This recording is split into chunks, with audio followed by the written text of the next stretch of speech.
4-5 വർഷങ്ങൾക്ക് മുമ്പ് 24-ലെ ഒരു പ്രൈം ടൈം ചർച്ച. എന്നാ പിന്നെ ഞാൻ മറ്റേ എടുക്കട്ടെ.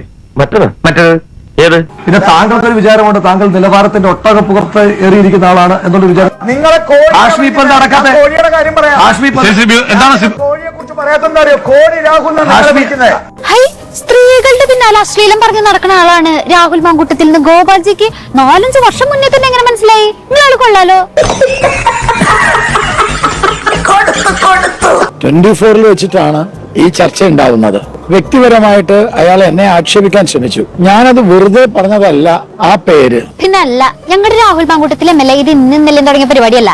ഏത്? ഇത് ആദ്യമായിട്ടൊന്നുമല്ല. ഞാൻ എന്നീ പണി തുടങ്ങി അന്ന് മുതൽ അനുവദിച്ചിട്ടില്ല, ഇനി അനുവദിക്കുകയില്ല. പക്ഷെ ഇപ്പൊ മാധ്യമങ്ങളില് അതേപോലെ സോഷ്യൽ മീഡിയയിലൊക്കെ ഇങ്ങനെ പറയുന്നുണ്ട്, ഗോപാലകൃഷ്ണൻ ജ്യോത്സ്യനാണോ? ഞാൻ ജ്യോത്സ്യനായിട്ടല്ല, ഒരു ഇൻഫർമേഷൻ, ഒരു കൂടെ പഠിച്ച അല്ലെങ്കിൽ കൂടെ കോളേജിൽ ഉണ്ടായിരുന്ന ഒരു പെൺകുട്ടിയുടെ ഒരു ഇൻഫർമേഷൻ എനിക്ക് കിട്ടി. അപ്പൊ എനിക്ക് തോന്നി ഈ പേര് തന്നെ ആ കുട്ടിയാണ് ഇട്ടത്, ഞാനല്ല.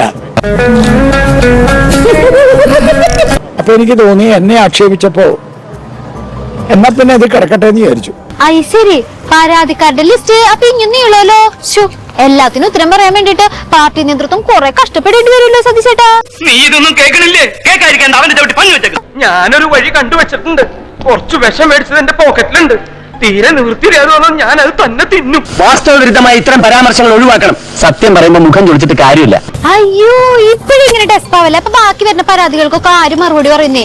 രാഹുൽ മാങ്കൂട്ടത്തിന്റെ അൺസൈക്കബിൾ സ്നേഹപ്രകടനത്തിനെതിരെ യുവനടിയെ വെളിപ്പെടുത്തൽ നടത്തിയല്ലോ. പിന്നീട് അങ്ങോട്ട് പരാതി പ്രവാഹമാണ്. സോഷ്യൽ മീഡിയ പ്ലാറ്റ്ഫോമുകളിൽ അയാൾ ഒന്ന് മെസ്സേജ് അയക്കുകയും മാത്രമല്ല ബാംഗ്ലൂർക്കും ഹൈദരാബാദും വരാൻ ആവശ്യപ്പെടുകയും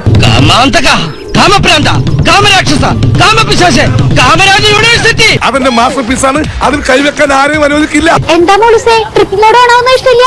രാഹുലേട്ടയുടെ കയ്യില് പ്ലാൻ ചെയ്തിട്ട് പ്ലാൻ റിസൾട്ട് വരുന്നുണ്ടോ? വേണമെങ്കിൽ നമുക്ക് ഹോട്ടലിൽ റൂം എടുക്കാം. അതല്ലെങ്കിൽ പെൺകുട്ടികൾക്കായി മാത്രം അശ്ലീല മെസ്സേജുകളുടെ വിശാലമായ ഒരു ഷോറൂം അദ്ദേഹം നമുക്ക് തുറന്നു തരുന്നതായിരിക്കും. ആ പ്രസ്ഥാനത്തിലുള്ള നേതാക്കന്മാരുടെ ഭാര്യമാർക്കും പെൺമക്കൾക്കും വരെ ഇയാളിൽ നിന്ന് മോശം അനുഭവം ഉണ്ടായിട്ടുണ്ടെന്ന് പറയുന്നു. രാഘവൻ പറഞ്ഞത് വാസ്തവം.